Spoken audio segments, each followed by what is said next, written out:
Assalamualaikum warahmatullahi wabarakatuh. Perkenalkan, nama saya Raffi Ardianto, NIM 20051060028, kelas A Pendidikan Jasmani angkatan 2020.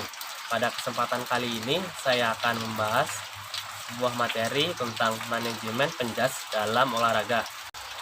Slide pertama yang akan saya bahas yaitu hakikat manajemen. Pengertian manajemen. Terdapat beberapa pengertian umum tentang manajemen yang disampaikan oleh beberapa ahli, dari Kathrian M. Bartol dan David C. Martin, yang dikutip oleh A.M. Kadarman S.J. dan Yusuf Budaya pada tahun 1995, memberikan formulasi bahwa manajemen adalah proses untuk mencapai tujuan-tujuan organisasi dengan melakukan kegiatan dari 4 fungsi utama, yaitu merencanakan atau planning, mengorganisasikan atau organizing, memimpin atau leading, dan mengendalikan atau controlling. Dengan demikian, manajemen adalah sebuah kegiatan yang berkesinambungan.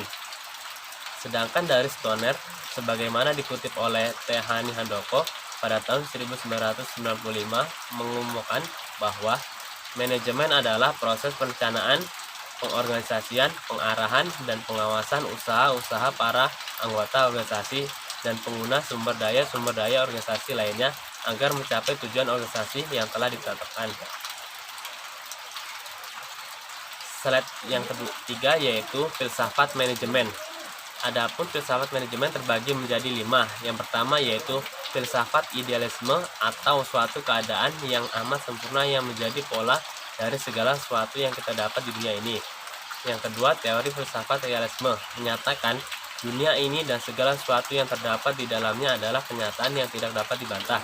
Yang ketiga, filsafat neotomisme menyatakan kenyataan itu rasio, keadaan, dan Tuhan, sedangkan kebenaran adalah intuisi, segala sesuatu yang masuk akal dan yang dibahagiakan Tuhan. Yang keempat, filsafat pragmatisme menyatakan pengalaman dan segala sesuatu yang dapat dialami oleh manusia, kebenaran dapat dilihat dari pendapat umum.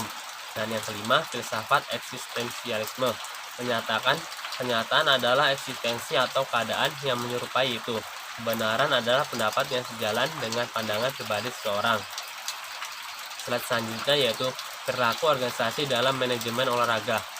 Perilaku organisasi merupakan titik temu antara perilaku manusia yang saling berinteraksi di dalam sebuah organisasi itu sendiri. Dari berbagai pendapat para ahli, dapat disimpulkan bahwa yang dimaksud perilaku organisasi adalah suatu hal yang mempelajari semua aspek yang berkaitan dengan tindakan manusia, baik aspek pengaruh anggota terhadap organisasi maupun pengaruh organisasi terhadap anggota.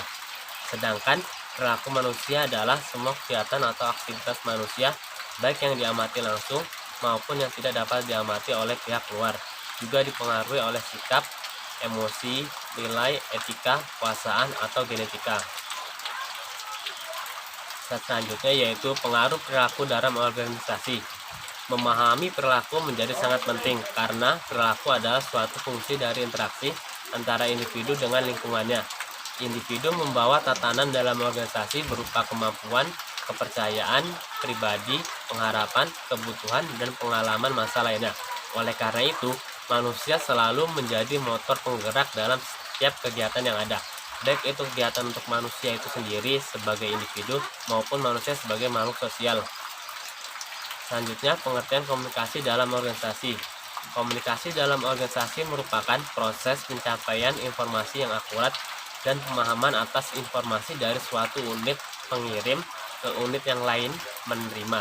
Tidak hanya dalam perumusan tujuan organisasi, tetapi juga merupakan peralatan dan sarana penting melalui kegiatan organisasi. Adapun fungsi komunikasi dalam organisasi, yang pertama yaitu komunikasi berfungsi sebagai pengendali perilaku anggota. Fungsi ini berjalan jika anggota diwajibkan untuk menyampaikan keluhan terkait dengan melaksanakan tugas kewajiban anggota dalam organisasi. Yang kedua, komunikasi membangkitkan motivasi bawahan. Fungsi ini berjalan ketika pemimpin ingin meningkatkan kerja bawahan. Misalnya, pimpinan menjelaskan atau menginformasikan seberapa baik bawahan telah bekerja dan dengan cara bagaimana bawahan dapat meningkatkan kinerjanya. Yang ketiga, komunikasi berperan sebagai pengungkapkan emosi. Fungsi ini berperan ketika kelompok kerja bawahan menjadi sumber pertama dalam interaksi.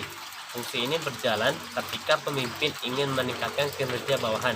Misalnya, pimpinan menjelaskan atau menginformasikan seberapa baik bawahan telah bekerja dan dengan cara bagaimana bawahan dapat meningkatkan.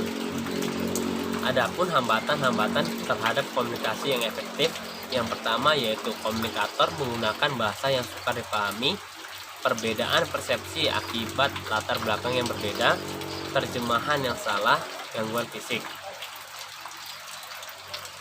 Untuk mengatasi hambatan-hambatan komunikasi, komunikasi yang efektif tergantung pada kualitas dari proses komunikasi yang baik pada tingkat individu maupun pada tingkat organisasi. Beberapa cara dapat dilakukan untuk meningkatkan efektivitas komunikasi, yaitu meningkatkan umpan balik.